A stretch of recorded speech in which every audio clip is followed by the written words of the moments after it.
So what is your favourite Almodóvar movie? I don't know. I have lots of favorites. I mean, it's interesting because I think about the first one that I saw, and Women on the Verge of a Nervous Breakdown, which I think that sort of burst onto the international scene, and we were all like, oh my God. And it wasn't his first, it wasn't his first movie, but it was the first one that sort of we all kind of saw, I think. And I'd never seen anything like that in my life. I'd never seen that kind of a high emotion and high comedy happening at the same time. And I was like, who is this? Wouldn't it be so amazing to get to work with someone like that? And then another movie that I saw, the one that I saw most recently, of course, was Pain and Glory. And I think about the distance between Women on the Verge and Pain and Glory, but the intensity of emotion in both of them, and how Pedro always takes you by surprise. That you feel like you feel like you're watching his movies at a distance initially, and you watch, and then you find by the end of it that you're completely sucked in and you're sobbing. So I just think he's a remarkable artist. Almodóvar creates these, beautiful, vibrant worlds, and The Room Next Door is no exception. I was just wondering if there was any, prop or clothing or furnishing or anything that you would have liked to have taken home with you from this film. Oh gosh. Well, there were some things I took home with me. There were some clothes I took home with me, which was amazing because my character wore very beautiful clothes. I think, I have a red bag. There's this red Bottega Veneta bag that my character carries in the film, and that's in my closet right now. I love it a lot, and I cannot tell you how many friends of mine were like, where's that bag? Where'd you get that bag? Ingrid kind of learns to overcome her fear of death and to accompany Martha during this, these final days of her life. What would you say to someone who's struggling with, fears, and how would they overcome them? That's a big question. Big question.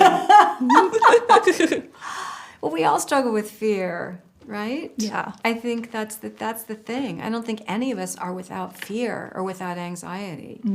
I think the only thing that you can say about those things is that they're completely normal.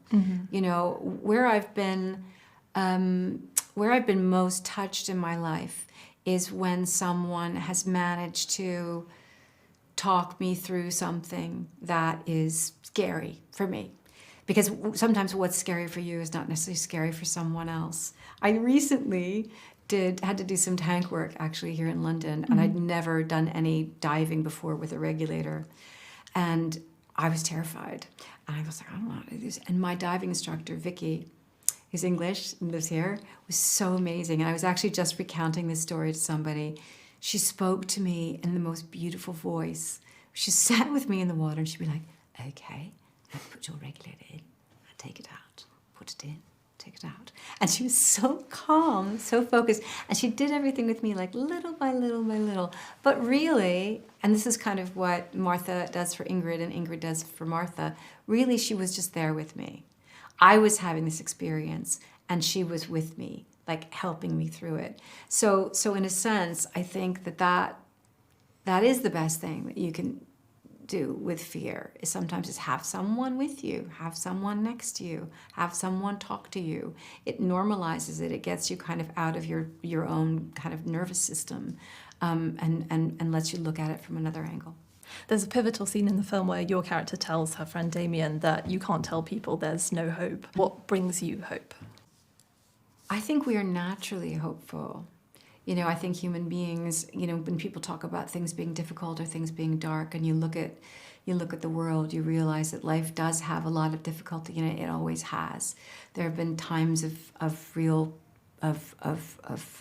conflict, and there have been times of disease, and there have been dark times, but we persist as human beings. We continue to have relationships, we continue to fall in love, we have children, we learn things, we travel, we reach out.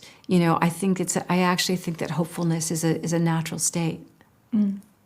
Ingrid at one point suggests that Martha, read a book or listen to music, but she's unable because she doesn't have the concentration anymore. What do you think the role of art is for Ingrid, and what is the role of art for you? I think that, when Martha says she can't do it any longer, she's in so much pain. She's in an incredible amount of pain. But I think in terms of art, I think that that's our way of reminding ourselves of what it is to be alive, and it's a way for us to see ourselves in others. You know, we watch movies and we watch television and we look at paintings and we go to the theater and we listen to music because we recognize ourselves in it, and we are like, and you go, oh my gosh, that's another human being that feels the same way that I do. So it's the ultimate. It's an incredible form of connection. It really is. And to even be able to reach across time, to read a book that was written a couple of hundred years ago and realize that this person's describing a dilemma that you're having yourself. It's just, it's a way for us to not feel alone. There's a really beautiful scene in the film where your two characters are watching a Buster Keaton film, and they're like, you know, having comfort from that, from each other. What is your comfort movie? I mean, probably. Somebody asked me this the other, like, what's something that I could watch over and over again? That if it came on, you know, an old movie that came on TV that I wouldn't be able to turn off, it would be Saturday Night Fever, just because it's so. That's not what I thought you were going to say. It's like, it's not what you didn't think I was going to say. That? What did you think I was going to say? I don't know. I don't know. Maybe like a musical or like Singing in the Rain or something. I love musicals too. I like Hairspray. Actually, is a musical that I love. That's also really easy to watch. I do love a musical, man. I never understand it when people say that they can't get into them, because I'm like, I feel like that's the ultimate way to feel. When people sing and dance, it's like it makes you feel incredibly alive. Yeah, I couldn't agree more. And also in that same scene, Tilda's character, she quotes along with like the end of the film. Is there a film that you can do that with, that you know so well you could just, you know, quote loads of it? Maybe Rosemary's Baby, you know, when she says, "What have you done to his eyes?" That's my favorite line ever, you know. And he says, "He has his father's eyes." It's so scary. What was your last meaningful experience at the cinema? Of course, I can't think of anything I've seen right now.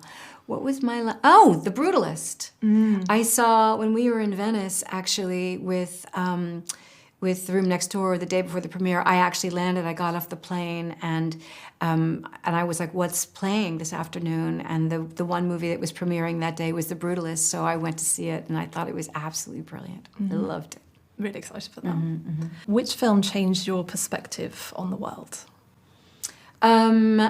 I don't know that I've ever had a film change my perspective on the world, but I did. But I think the film that made me want to be a film actor was Robert Altman's Three Women. And I think particularly as a filmmaker, I didn't ever understand a directorial point of view before then. I didn't understand that someone was telling a story, that it was particular to them.